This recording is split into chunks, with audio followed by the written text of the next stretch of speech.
Aku Lovely dan ini ruang untuk kita bertahan bersama.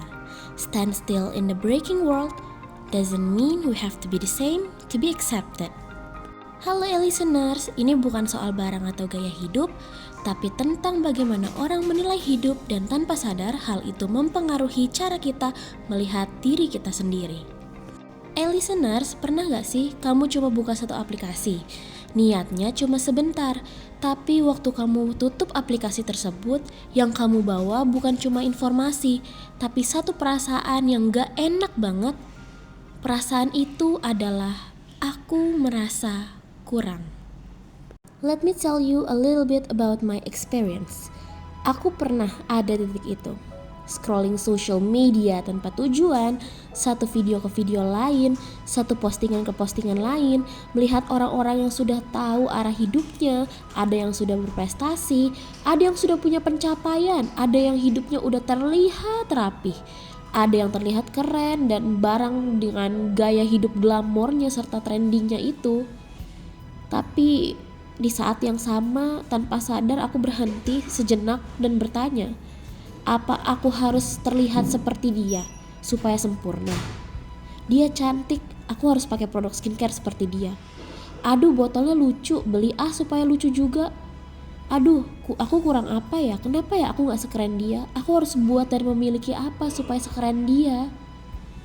Kalau kita perhatikan, listeners, di sini pelan-pelan kita mulai membandingkan hidup kita yang masih berantakan, masih berproses, masih penuh dengan tanda tanya dengan hidup orang lain yang sudah dipilih bagian terbaiknya untuk diposting di sosial media.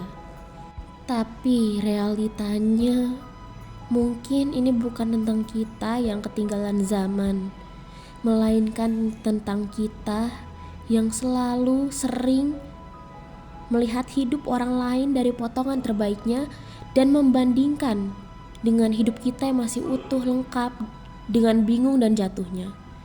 Kita lupa yang kita lihat itu bukan keseluruhan cerita, hanya bagian yang mereka pilih untuk ditunjukkan, dan kita hanya melihat kurangnya diri kita.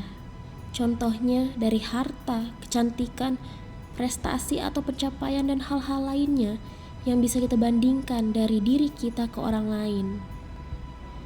Dan dari situ pelan-pelan muncullah keinginan untuk meniru atau memiliki apa yang orang lain punya demi merasa cukup atau tidak ketinggalan zaman.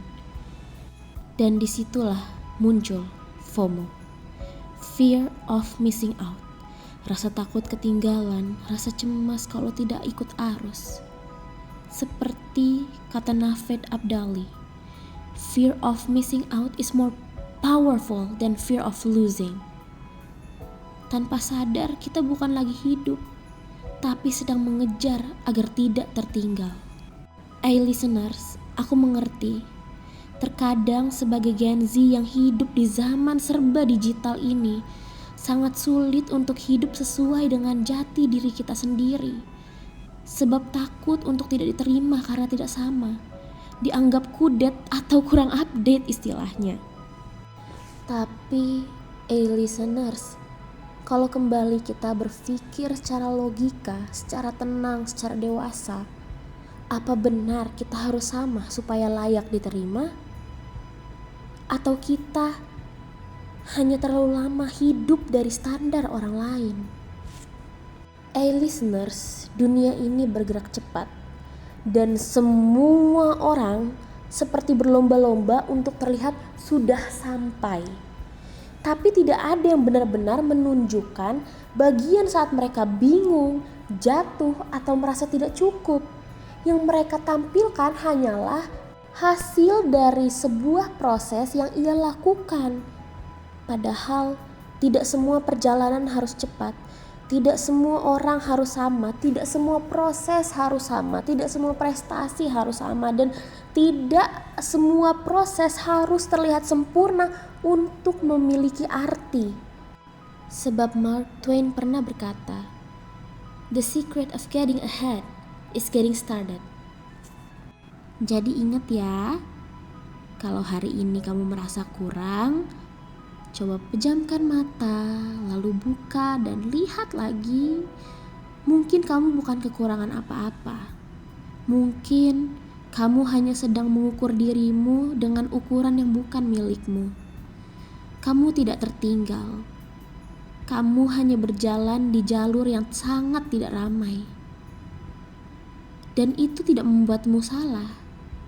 Itu hanya membuatmu berbeda. Seperti kataku tadi, stand still in the breaking world doesn't mean we have to be the same to be accepted. Aku Lovely dan ini ruang untuk kita bertahan bersama.